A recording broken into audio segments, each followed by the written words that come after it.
Ela não era suficientemente refinada para enquadrar com as pesquisas científicas que eles tinham.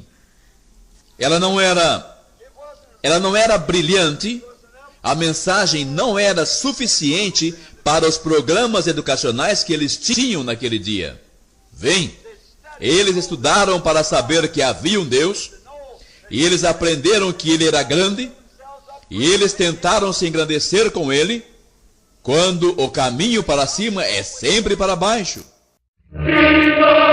E Deus criou os céus, a terra, as estrelas e o mar. E Deus criou o homem e deu a ele a fé, a esperança para se reencontrar nos momentos mais difíceis.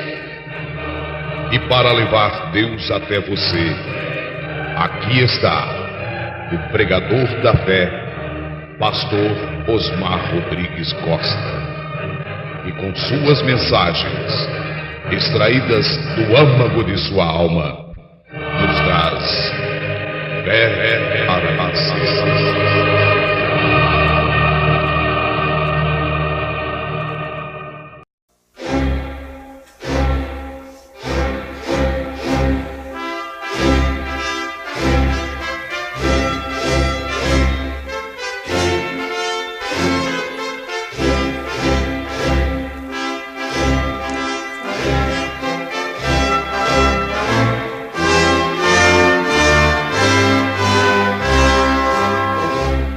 Amém. Deus abençoe, irmãos.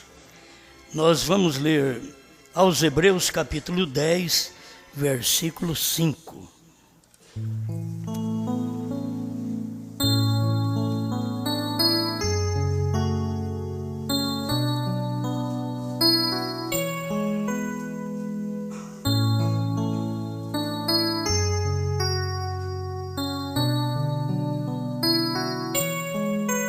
Pelo que, entrando no mundo, diz: sacrifício e oferta não quiseste, mas corpo me preparaste.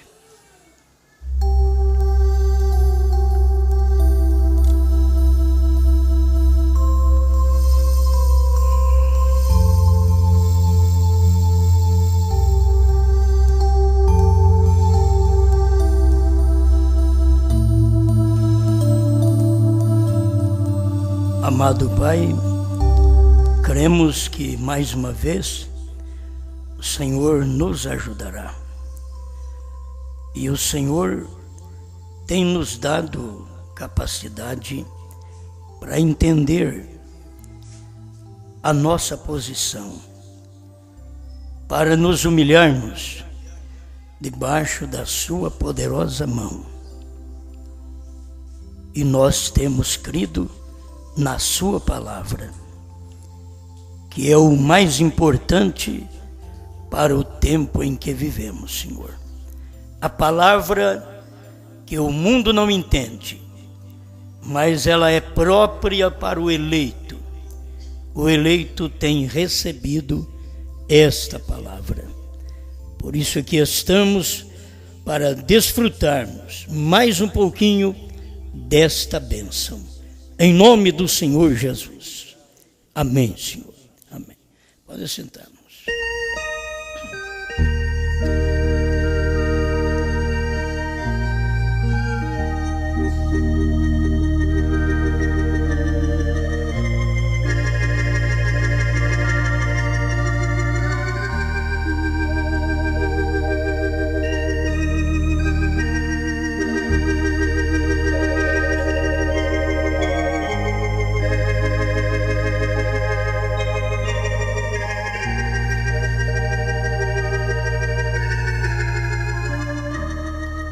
Anos de preparação.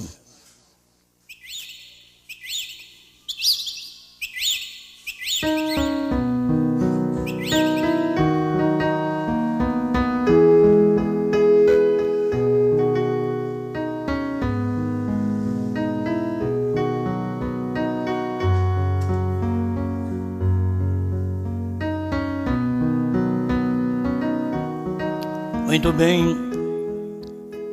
Muitas coisas que é pregada, a gente sempre está tomando um pouquinho de cada mensagem e transmitindo, porque a mensagem da hora, ela tem uma substância tremenda e que você não vai precisar ficar falando de outras mensagens.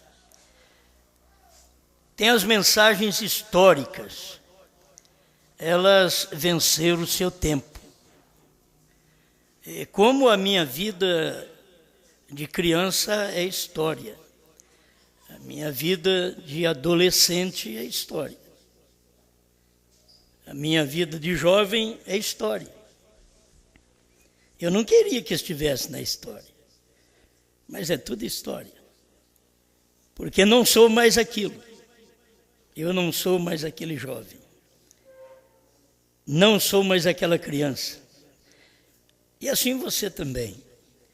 E é um espaço de tempo que nós passamos que tudo vai ficando para trás. E não adianta hoje nós queremos ser um galã quando nós somos um careca. Não adianta. Porque aquele tempo passou. Nós temos que conformar com o tempo que nós vivemos, com o tempo de vida que temos, as nossas limitações. Você é limitado de criança, limitado de adolescente, acaba tendo uma vida forte de jovem, mas com 25 anos você começa a morrer outra vez e começa a perder o que tinha. E se levar muitos anos, a gente volta ao estado de criança, na nossa velhice, cansado de precisar pôr fralda outra vez. Então, a gente tem que entender todo este tempo que nós vivemos e que aquilo não volta mais. Os avivamentos que tivemos não voltam mais. Nós temos que desfrutar daquilo que nós temos no momento.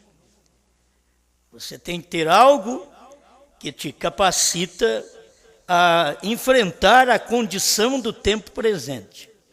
Você tem que ter uma mensagem que te encoraja, que te fortaleça, que te anime a vencer o período da mortificação, a carne, como Abraão. Abraão, no natural, não podia nem crer, ter filho. Faz 20 anos que não tem uma relação familiar. O irmão Brana usa esses tipos de palavras. Então, o que se espera? Só fé para esse menino vir, porque Abraão estava mortificado na carne.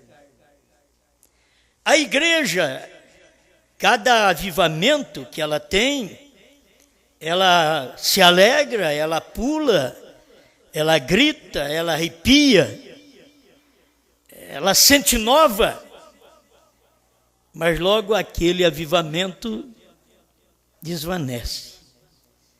E ela começa outra vez, na vida, como Abraão, com dificuldade, olhando o natural, não tem conserto, não tem jeito, não vai melhorar, mas a única coisa que permanece de pé é a fé. O menino vai vir. Como eu não sei, eu vou no arrebatamento. Como eu não sei, só sei que vou. Você tem que pensar da mesma forma. Você não tem que pensar numa pessoa grande, espiritual, porque todos são pequenos. Todos estão vivendo com as mesmas dificuldades. A gente só tem que enfrentar a condição presente e saber que estamos sendo preparados para algo maior. Quanto mais velho você vai ficando, você está aproximando de algo maior. Alguém diz a morte? Bem, irmão Brana diz que a morte nos leva mais perto de Deus. Você sobe naquela carruagem e enquanto o diabo está pensando, porque ele é enganado nisso, que pelas suas fraquezas você acabará passando naquela porta onde o Satanás está, a hora que ele percebe você está fora daquele lugar, porque aquela não é a sua porta. Jesus diz, irmão Brana, que na porta da morte ele está de pé te esperando. Aí ele te toma e leva para o lugar de repouso, onde hoje ninguém, quando está com esse corpo sadio, quer ir. Tem hora que nem com a doença. Me dá uma vitamina, me dá uma injeção, me dá um analgésico, me dá isso, me dá aquilo, porque ninguém quer sair daqui. Mas o que acontece é que o tempo que vivemos aqui, nós estamos sendo preparados. Para tudo vai um preparo. Um preparo para nascer, um preparo para viver, um preparo para morrer, um preparo para ser raptado. Você tem que caminhar dentro destes passos. Você não é diferente. E não pense que você um dia chegará a ter uma vida aqui na terra sem luta, sem problema. Porque não vai acontecer. Porque a Bíblia diz diferente. No mundo tereis aflições. Mas tende bom ânimo, eu venci o mundo. Então ele não espera um berço esplêndido de sossego, uma cama de descanso aqui. Que quando você descansa de um lado, está cansado do outro. Você pode notar, sempre o homem está insatisfeito. Mas eu quero parar mais nesta palavra, preparação. Se prepara para casar. E tem gente que não está preparado para viver o casamento. Teria que preparar para viver o período de casamento. Porque preparando para namorar é fácil, é emocionante. Para noivar também é muito emocionante. Mas do noivado para frente se prepara para casar. E aí a coisa não é emoção, a coisa é responsabilidade. A coisa muda. Mas a pessoa tem que estar preparada. E muitos, não estando preparadas, ali na frente, rompe com o casamento. Porque não houve preparo. A mocinha pensa que tudo é mil maravilhas. E ela não sabe que o casamento traz luta, sofrimento. Casar-se com Cristo também é assim.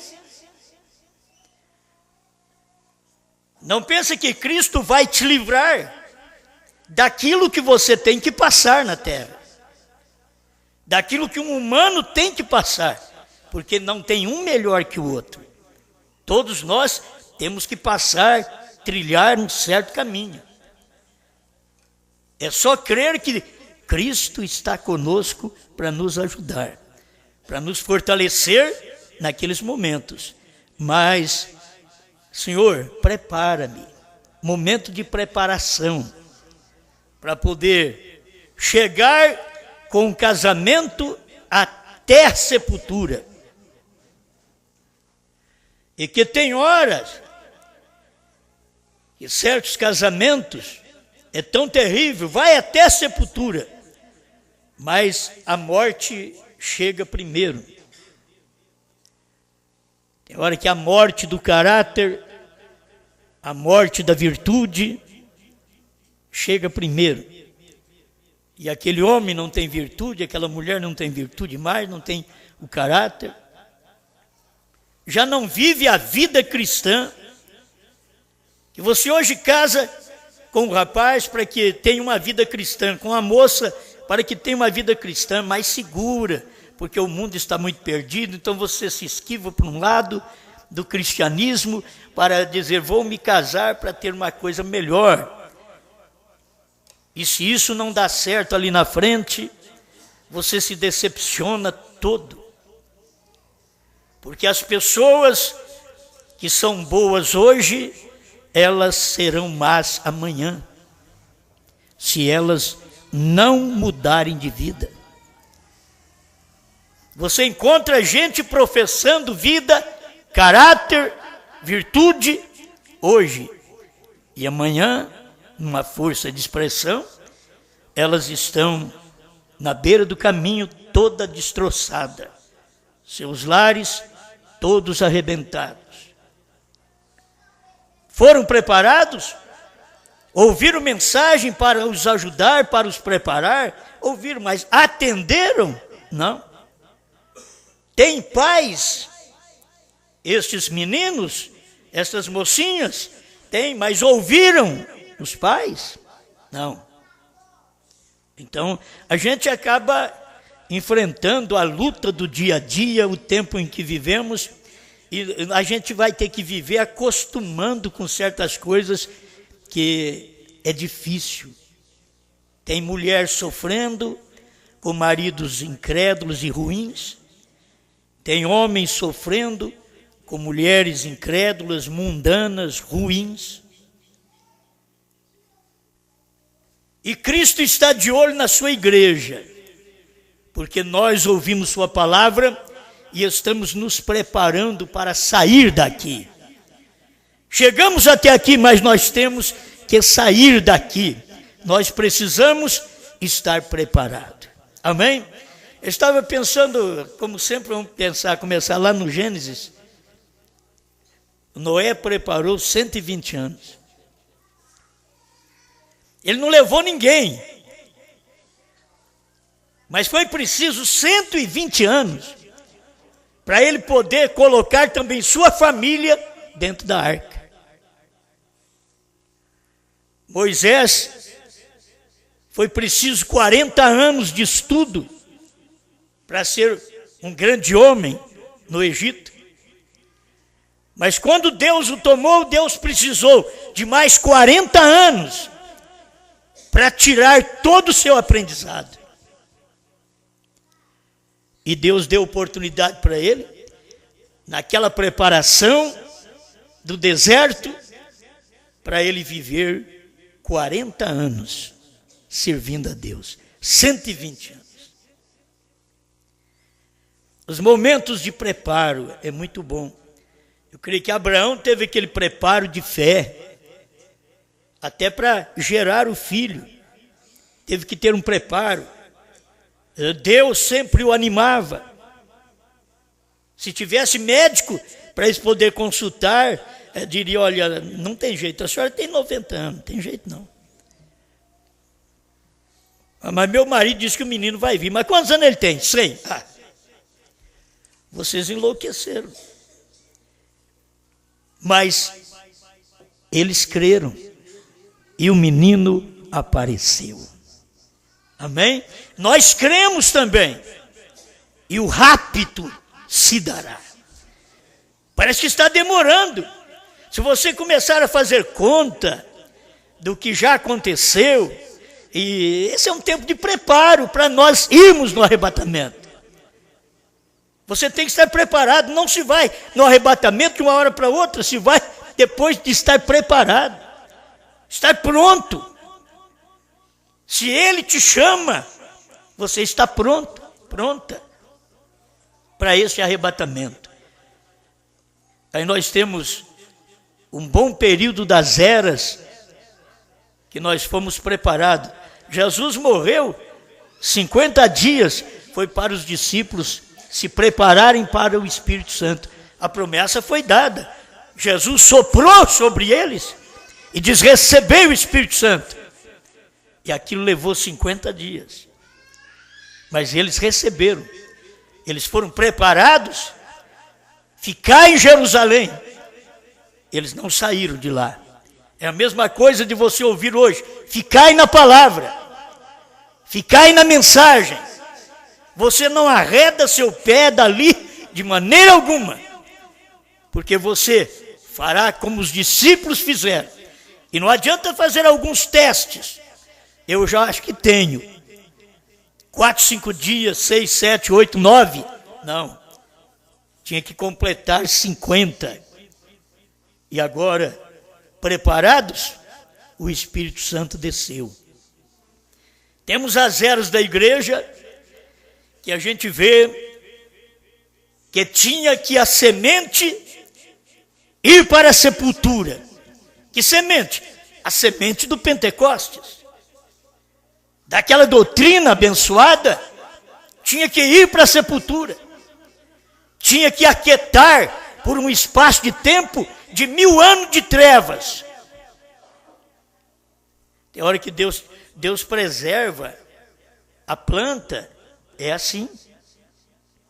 É caindo as folhas, é não tendo mais companheirismo.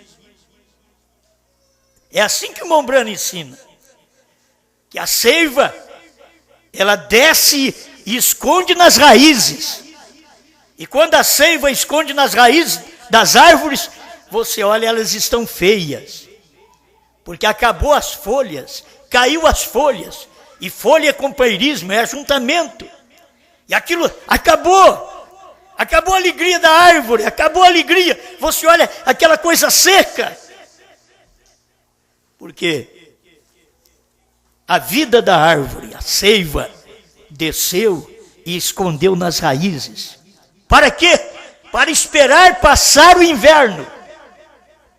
Quando passa o inverno, na primavera volta outra vez. Ela começa a reverdecer, começa a florescer e vai ao outono e dá seus frutos.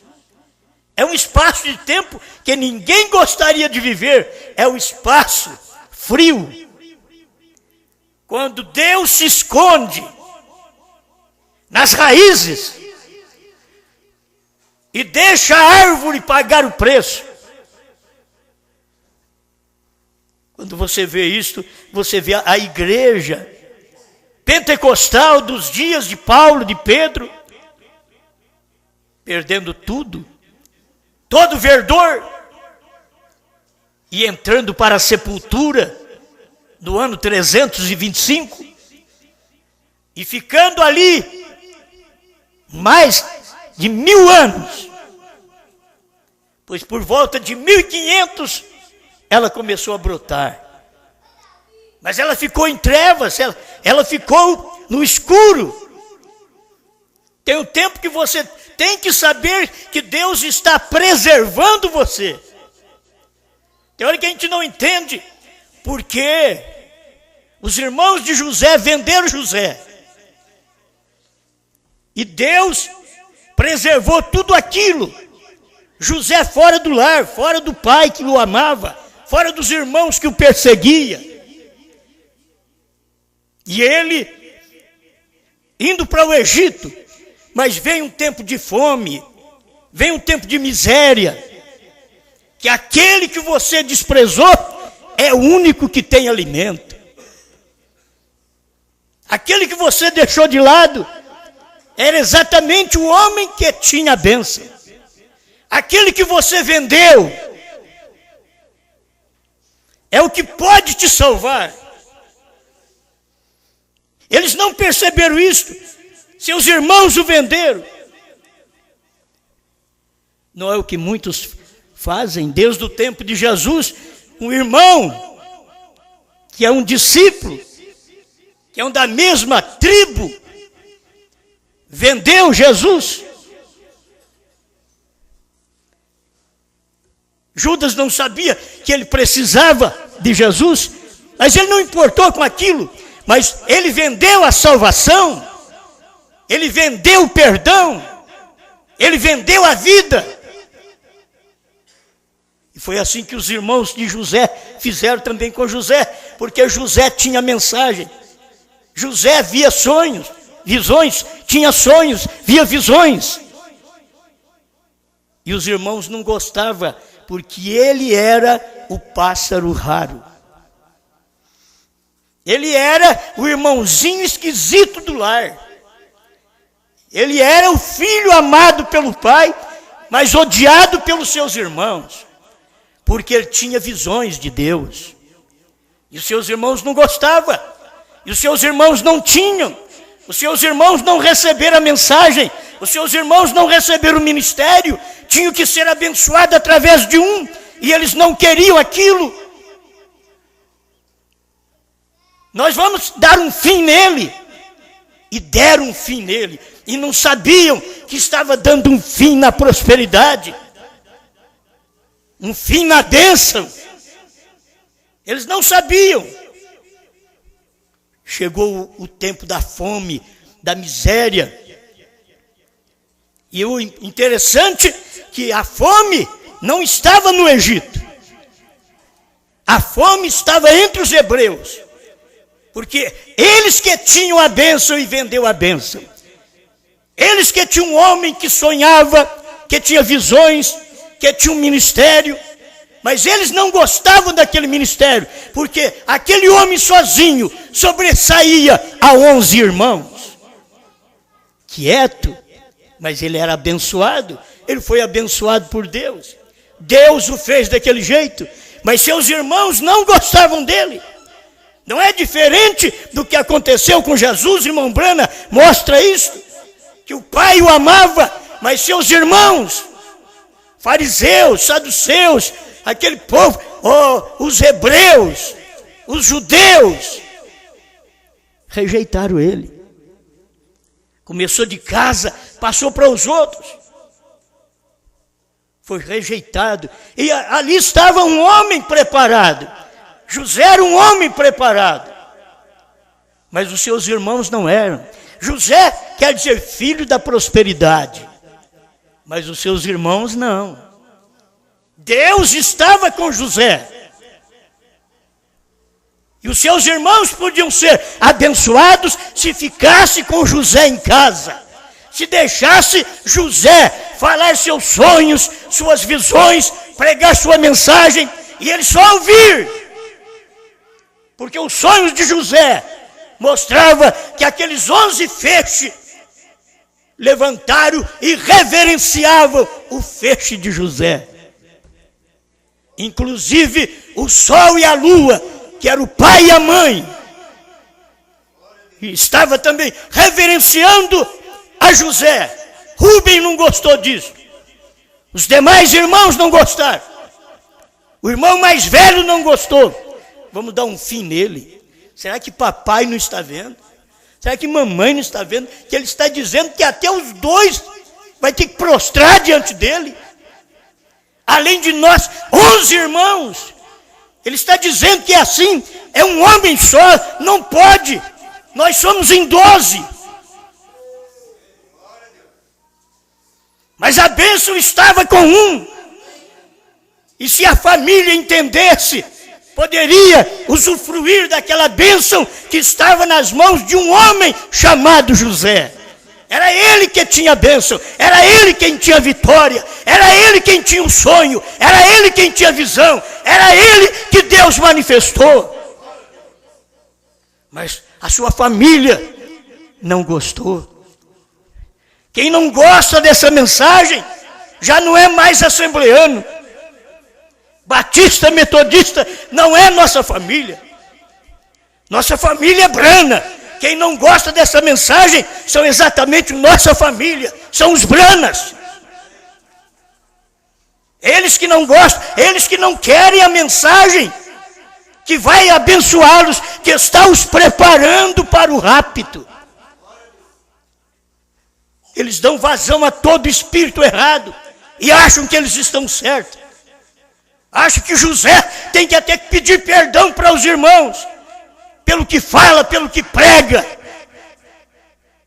Enquanto eles são os maldosos, que está pegando José e enfia num buraco. Mas Deus estava com José, e Deus está conosco. não importa o que aconteça. Os rubenitas têm que saber disto. Todos destas tribos gentias, dentro da mensagem que o Israel natural aponta para o espiritual. E o espiritual é essa igreja nesse dia. Porque eles não percebem isto? Eles não querem a liderança de Deus. Vendeu José, mas a fome veio. A falta de mensagem chega. Você vendeu a mensagem. Você vendeu o cordeiro que saiu do trono. Você vendeu um novo nome. Você crucificou a palavra outra vez. Vocês não são diferentes dentro da mensagem. Vocês não são diferentes dos judeus e dos romanos que mataram a palavra chamada Jesus. Vocês não são diferentes do povo dos Estados Unidos que mataram a palavra revelada em 1963. É o mesmo espírito. Aqueles homens morreram dos dias de Jesus. Os homens morreram dos dias de Brana. Mas aquele mesmo espírito está vivo hoje em homens outra vez para matar a palavra. Mas Deus está preparando um povo. Precisa de anos para isso. Anos de preparação. Está precisando. E nós estamos nesse final. No final dos anos de preparação. A igreja vive esse momento. Israel viveu o seu momento duro, triste. Os irmãos de José, aí foram lembrar quando? Só quando lá no Egito, eles ficaram sabendo, olha, em Israel não tem comida. Onde tem? Onde? Aonde tem comida? No Egito. No Egito? Não é nos Estados Unidos, é no Brasil.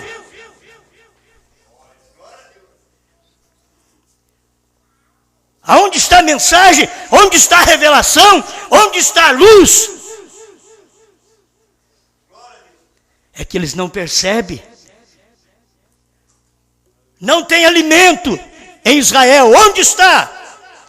Está no Egito. Então vamos lá. Vamos buscar. Na hora da fome. Na hora da fome eles buscam alimento.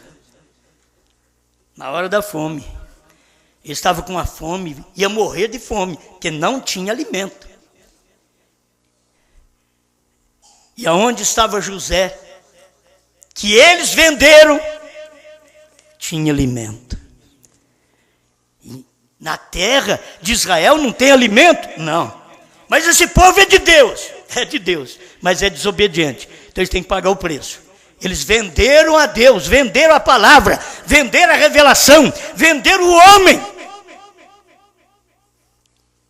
Bateram nele, jogaram ele numa cisterna, deram-lhe como morto, tirou da cisterna, vendeu para os ismaelitas. E vai a prosperidade para a cadeia, para a prisão, injustamente. Você sabe que isso aconteceu com José, injustamente. Ele nunca tinha tocado na mulher de Potifar. Mas aquela mulher é como essas igrejas mundanas, perdida, que fala, levanta falso contra o servo de Deus. São os mesmos demônios, só mudou de nome. É o diabo trabalhando de todas as formas. José vai para o calabouço, mas Deus estava com ele lá, e Deus não estava com seus irmãos livres. Deus não estava com eles. Eles se livraram de José, mas José era o homem da prosperidade. Chegou o tempo das vacas magras. Aí é hora deles buscar alimento. Vai buscar alimento.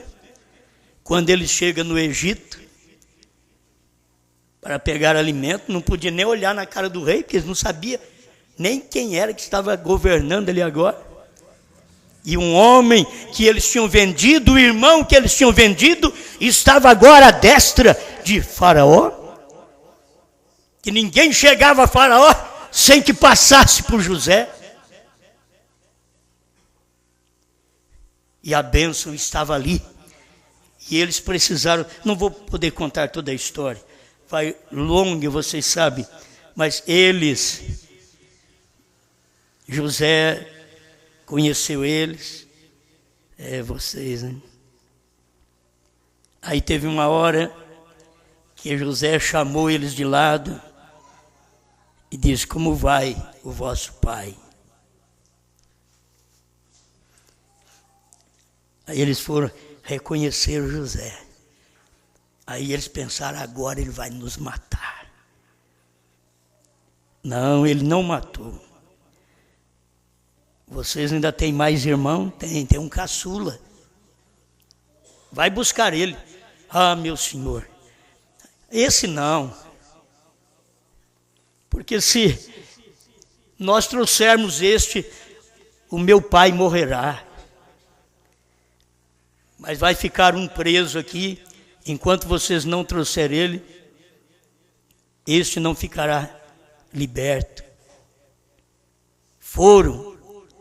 Trouxeram o rapaz, José, agora com seus irmãos.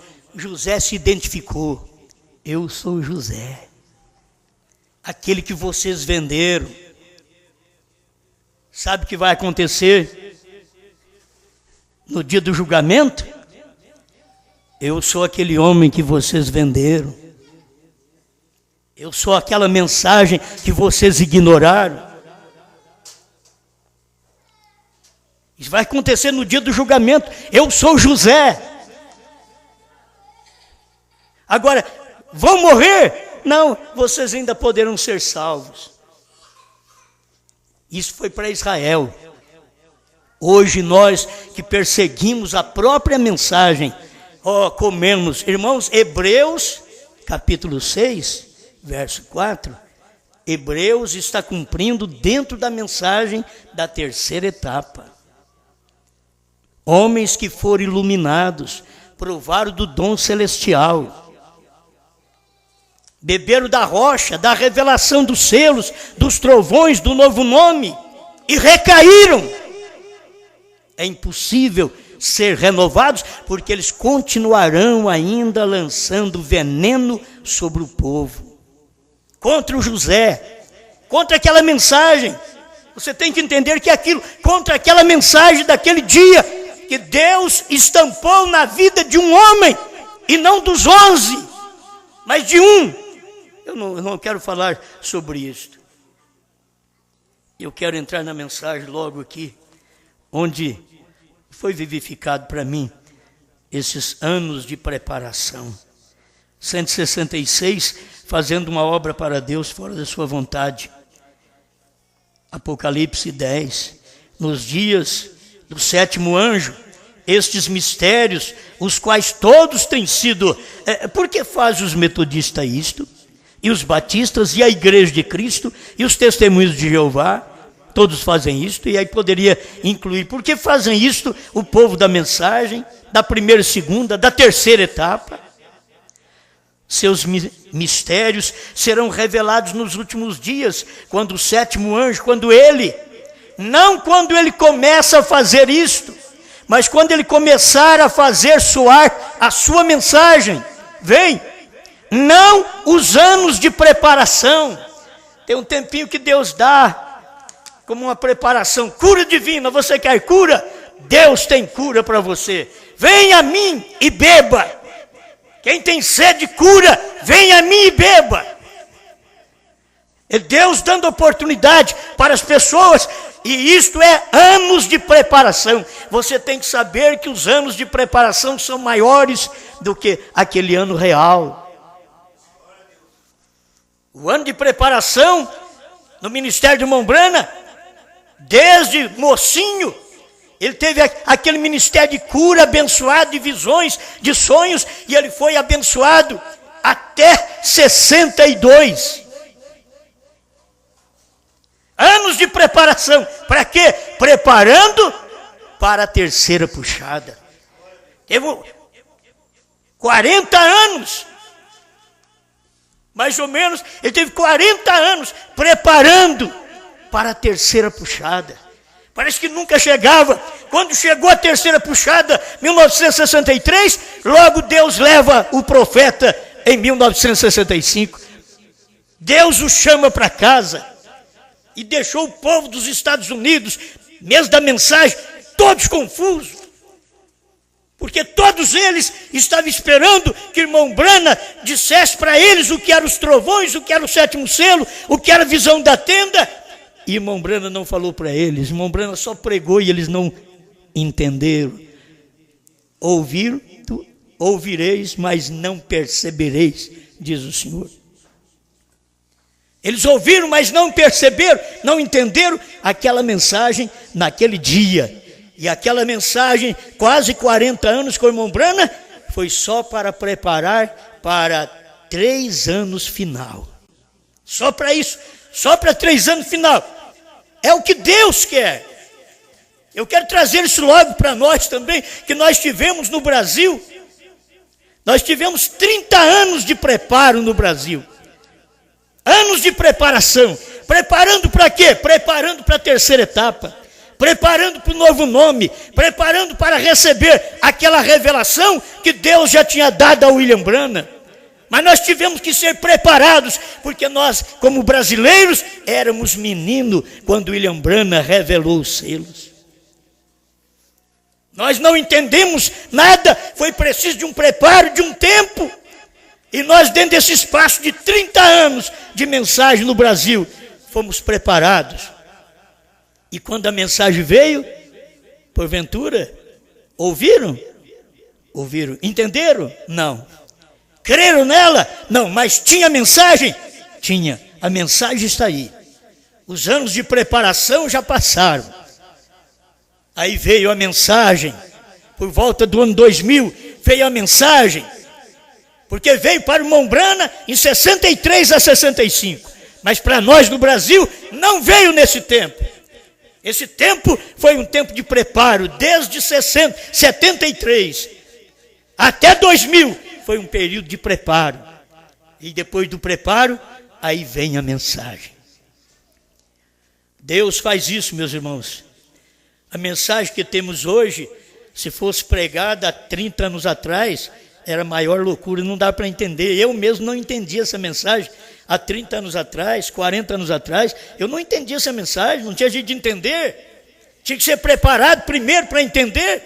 Você é uma criança, não consegue, é uma criança espiritual, também não consegue, precisa de um preparo, de uma adolescência, de uma maturidade, e agora chegou a igreja a estar madura no Brasil. É tempo que ela venha aprender estas coisas, não os anos de preparação, mas quando ele começar a soar sua mensagem, estes mistérios serão então revelados. Então isso já foi revelado, mas não nos anos de preparação. Se gosta dos anos de preparação, mas agora é hora de você ouvir a mensagem. E se nós pudéssemos falar mais claro um pouquinho, dentro da terceira etapa, nós tivemos anos de preparação para ouvir o novo nome claro. Anos de preparação para ouvir a mensagem de uma só pessoa. Tivemos anos de preparação que era para você ouvir depois e dizer, olha, isso é verdade, porque ninguém falou isso, ninguém pregou, nós nunca soubemos disso antes, então a mensagem é assim mesmo, sempre Deus faz a sua mensagem desta maneira. Fomos preparados, mas não entendemos a mensagem. Agora está chegando o momento final. O parágrafo 248, tentando fazer um serviço para Deus fora da sua vontade. Irmão Brandes, note, não importa quão sincero um homem possa ser, não importa quão grandemente ele seja usado por Deus, não importa o que ele seja, ele tem que ser isto, tem de ser, a coisa que ele está falando tem que ser em tempo oportuno pela Bíblia. Alguém diz, bem, Moisés lá atrás, eu sei o que Moisés fez, mas não é isso que Deus está fazendo hoje. Que os homens gostam de olhar, que eu sei, Moisés, Jesus, Brana. Eu sei o que Jesus fez, eu sei o que o irmão Brana fez, mas não é isso que ele está fazendo hoje. Eu sei que isso arrepia. Por quê? Porque nos dias do irmão Brana, ele foi proibido, não diga a ninguém, não fala sobre o novo nome, não fala sobre a terceira puxada, sobre a visão da tenda, não diga a ninguém, espera um pouco, eu vou te pôr a descanso, eu vou fazer você dormir, como fiz Adão e tirei a Eva, como fiz Jesus e tirei a igreja. Vou fazer você dormir, Brana, e tirar minha esposa, que não cairá. Irmão Brana dormiu, e Deus, dentro desse espaço que irmão Brana dormiu em 65, ele tirou a esposa, tirou a costela. É esta que não cairá. Ela está ordenada a não cair. Ela não está iludida. Ela sabe em quem tem crido. Ela sabe que o esposo é a palavra revelada. Ela sabe que ela é costela da mensagem. Nós somos costela de Brana. Brana é a mensagem. Brana é a revelação. Deus revelando a palavra, ele revelou os trovões no homem. Deus, para revelar o meu perdão, a minha salvação, ele revelou num homem chamado Jesus. Deus, para revelar os selos, os trovões, o novo nome, ele revelou num homem chamado Brana. E nós somos costela dele. Porque isso é espiritual, você tem que entender isso. Isso é espiritual. Vamos voltar aqui para me encerrar. Eu sei o que fez Moisés, mas não é isso que Deus está fazendo hoje. Irmãos, essa mensagem desse jeito, e aquela que Jesus pregou no seu dia, com respeito a Moisés, que eles queriam que Jesus fosse como Moisés. Jesus podia dizer, olha, eu sei o que Moisés fez, mas não é isso que meu pai está fazendo hoje. Foi muito bom o que Moisés fez, mas não é isso. Eu sei o que Noé fez, navegou sobre as águas, mas não é isso que ele está fazendo nos dias de Moisés. Nos dias de Moisés, ele está atravessando em pé enxuto. Eu sei o que ele fez nos dias de Moisés, mas não é isso que ele está fazendo nos dias de Cristo. Eu sei o que ele fez nos dias de Cristo, mas não é isso que ele está fazendo nos dias de Brana. Eu sei o que ele fez nos dias de Brana, mas não é isso que ele está fazendo nos dias da esposa. Ah, eu não entendo, você não entende? Deveria entender. Se você for uma semente de Brana, uma semente do esposo, da palavra revelada, você entenderá. Porque você é costela. Oh, ninguém aqui está querendo ser maior que Brana. É o que pensar do irmão Brana. Você quer ser maior que Jesus? Você quer ser maior que Jesus? Não, é que Jesus não está fazendo aquilo hoje. Hoje ele está fazendo outra coisa. Jesus lá atrás estava morrendo, aqui não. Lá vocês estavam matando ele, a espada. Aqui não, aqui vocês estão matando com a língua. Eles nunca puderam receber a mensagem da hora. Esse é o problema. Escuta mais um pouquinho, isso pode ser ótimo. Lá no passado, 30 anos atrás, Lutero diz, isso pode ser ótimo, mas não é isso que ele está fazendo hoje. Bem, 40 anos atrás o Pentecoste caiu. Mas não é isso que ele está fazendo hoje. O povo pentecostal não creu no irmão Brana. Porque eles queriam que o irmão Brana continuasse falando bem da Rua Azusa, do avivamento da Rua Azusa. E o que Brana diz? O avivamento acabou. Mas até da Rua Azusa, por certo, acabou. Mas estava muito bonito, mas acabou. O avivamento da revelação dos selos, dos trovões, do novo nome, foi lá no tempo do irmão Brana. Eles nem sofreram esse avivamento, porque eles não sentiram aquilo. O irmão Brana diz que Deus avivará esta noiva com os trovões. É os trovões que avivam a noiva. Eu sei, eu gosto de uma cura divina, por certo que eu gosto, mas o que me aviva não é a cura divina, é os trovões, é o novo nome, é a revelação dos selos, é a palavra aberta, é isso que me aviva. Eu sei o que Deus fez ontem, nos dias do irmão Brana, mas não é isso que Ele está fazendo hoje. Ontem Ele estava dizendo, não diga isso para ninguém. Hoje o mesmo Deus está dizendo, como o livro, pregue a povos, reis, nações e línguas, faça algo. É diferente hoje. Eles querem que sigamos apenas lá atrás, mas Deus está fazendo isso hoje. O que nós temos que fazer é simplesmente aceitar. Eu sei, Senhor, o que o Senhor está fazendo hoje. Eu não estou querendo que o Senhor repita. E quantas vezes eu pensei nisso. Ah, se eu tivesse vivido no tempo do irmão Brana, como é gostoso ficar perto de um homem que conhece toda a minha vida. Logo pensei, é melhor ficar longe dele. Você tem que estar muito bem. E quando você está bem, ainda pode ter esquecido alguma coisa e feito alguma coisa errada. E perto da palavra não passa nada, fala tudo. A palavra discernidora de pensamentos e intenções do coração. Agora, eu vivo num tempo melhor. Você acha que o povo gostou do tempo do irmão Brana? O irmão Brana diz assim, você pega a mensagem até 62, irmão Brana diz, olha, seria tão bom viver nos dias da igreja primitiva. Você diz, se eu tivesse vivido naquele tempo. Aí quando você pega de 63 para cá e diz, hoje é muito melhor. Você pega o mesmo povo da mensagem, diz, Estados Unidos, tempo do irmão Brana, foi muito bom, mas hoje é muito melhor.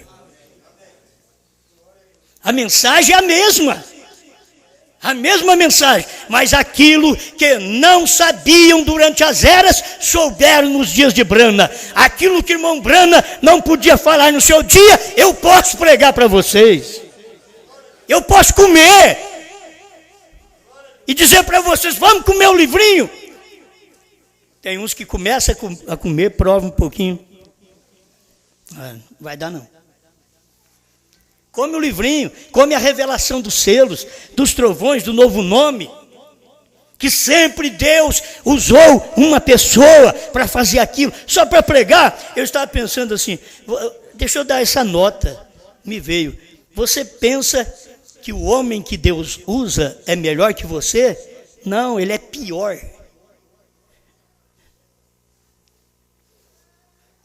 Não, vamos animar os contradizentes. Você pensa que o homem, a pessoa que Deus usa no dia, é melhor que você? Não, é pior. É Deus extraindo algo do pior. Do pior Deus extrai algo. Deus não extrai nada do bom. Não tem ninguém bom. Disse Jesus, quando o moço rico disse que ele era bom mestre, ele disse, não tem ninguém bom não, bom é só Deus. Nem quando Deus está em carne aqui, não adianta você falar que eu sou bom, não. Jesus já jogou tudo para o Espírito. Bom é Deus. Brana vinha e jogava tudo para o Espírito também. Bom é Deus. Nenhum homem é bom. É uma turma de corneta muda. Precisa de uma inteligência por detrás desta corneta, soprando, para poder sair um som. Não é a corneta. É o som por detrás, é a inteligência por detrás, não é o homem. Se você pega o Pedro, era o pior, pelo que eu vejo ali, tirando Judas, que já era do diabo mesmo, mas entre os bons, os que nós são santos, são discípulos de Jesus, Pedro era o pior. Eu nunca vi Pedro como melhor. Então vocês não olhem em mim pensando que porque temos essa mensagem que Deus deu para nós pregarmos, que nós somos melhor que qualquer pastor do Brasil ou do mundo. Não, nós somos pior. Não tenho feito a coisa errada, mas sou pior. É para você entender que não tem ninguém bom aqui não é ninguém melhor. Deus tem que pegar alguém e não encontrando ele pega o pior. Não tinha ninguém. Ele pega o pior e faz o trabalho que ele tem que fazer. Toma isso como você quiser. Mas o que eu vi na Bíblia foi isso. Deus pegou um Pedro que diz: eu não conheço Jesus. Como é que você não conhece, rapaz? Andou com ele, comeu com ele, pescou com ele, esteve no barco com ele, dormiu com ele. Não, eu nunca o vi. Esse homem era bom? Não era, ele é o pior. É interessante que no dia que Jesus veio e precisava de um, ele procurou o pior. E chegou perto do pior, o pior estava triste. Pensa, em que eu fiz? O galo já cantou. E agora lá vem ele ali. Quem sabe Pedro dava uma olhada na beira do rio. Lá vem ele ali outra vez. Meu Deus, me ajuda. E Jesus chega. Pedro, você me ama? Eu creio que Pedro pensou bem. O que eu vou falar para esse homem agora? Como é que eu posso falar que eu amo esse homem? Eu falei que eu nem conhecia ele. Como é que eu vou dizer que eu amo ele? O senhor sabe todas as coisas. Apacenta minhas ovelhas. Graças a Deus. Pedro, tu me amas mais do que estes? Pois eu sou pior que estes. Eu sou o pior deles. Senhor, tu sabes todas as coisas. Tu sabes que eu te amo. Apacenta meus cordeiros. Então não pensa que Deus foi atrás de Pedro porque ele era o bom. O rapaz era problemático, não tinha mudado de natureza até no Calvário, era bruto ainda, defendia Jesus no braço, na espada. Queria pegar Jesus, ele já sacou da espada, nem perceberam a orelha do rapaz, já estava pendurada. E Jesus foi lá, curou a orelha do servo de sumo sacerdote, colocou tudo no lugar. É provável, não precisa nem de costurar. Deus que fez a orelha, agora foi lá, só colocar no lugar. Diz Pedro, aquele que com ferro fere, em outras palavras, será ferido. Não é assim que se faz, não. Mas eu estou em defesa da mensagem. Isso daqui eu quero deixar um ensinamento para quem fica em defesa do que eu prego. Pastor Vitor, você ajudar a gente?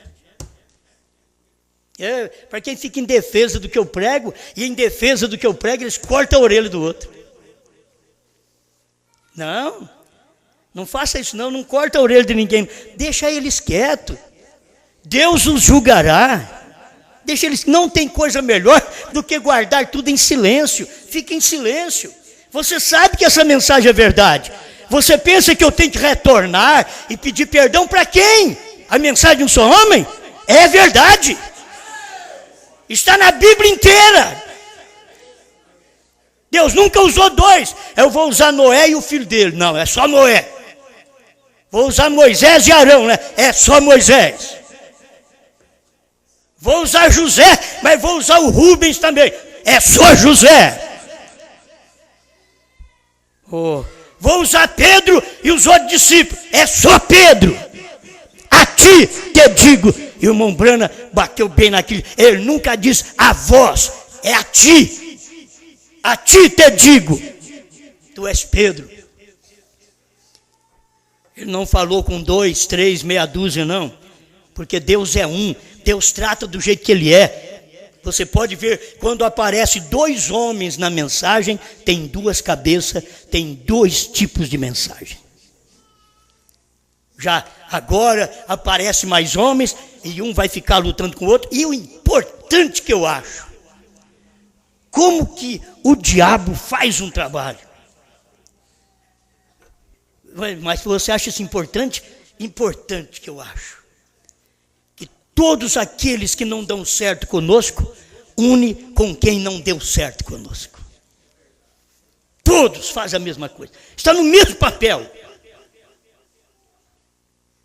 E ficaram um monte de tempo sem aplicar a mensagem um do outro, debaixo do outro. Agora eles pegam a mensagem do que foi cabalmente inimigo e coloca um debaixo do outro para poder dizer, o que o Osmar está pregando está errado. Vocês aprenderam com essa mensagem, Deus julgará vocês. Vocês sabem disso. Não sou eu, não, eu sou pior que vocês. Eu sou pior, eu não sou melhor que vocês. Mas que eu creio nesta mensagem, eu creio. Eu sei que ela é verdade. Não importa o que você pensa. O que me interessa é que esta palavra é real. E aqueles que ficaram ao meu lado não vai ficar num bom lugar, mas vai ficar num terrível lugar. Lugar de crítica, de afronta. Vai receber pedrada. Você quer se pôr ao meu lado? Vai receber pedrada. Vai apanhar comigo.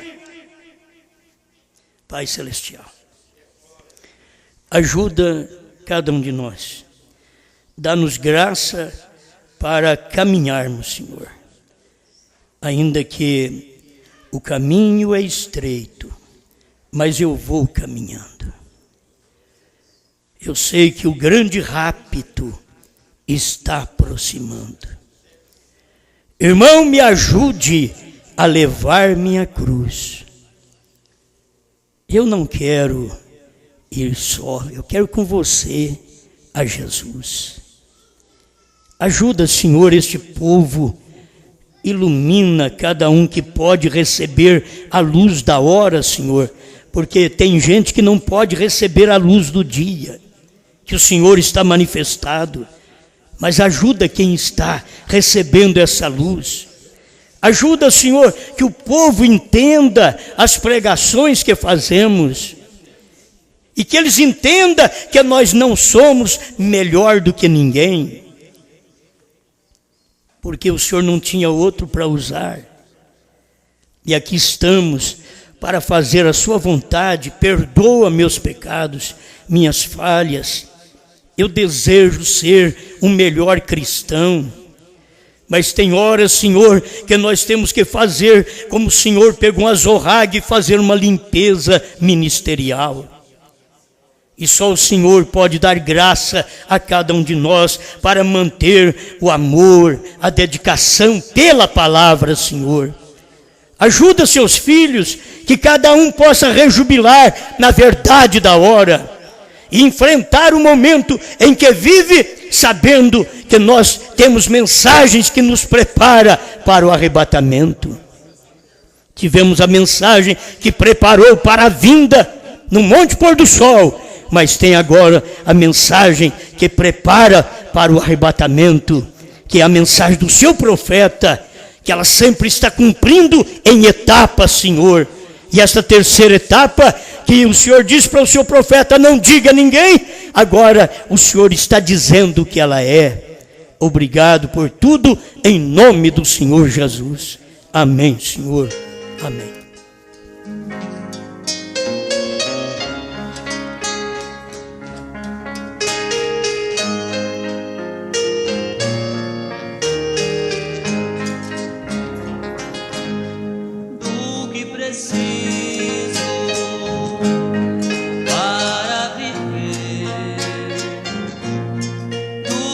Preciso para ser feliz.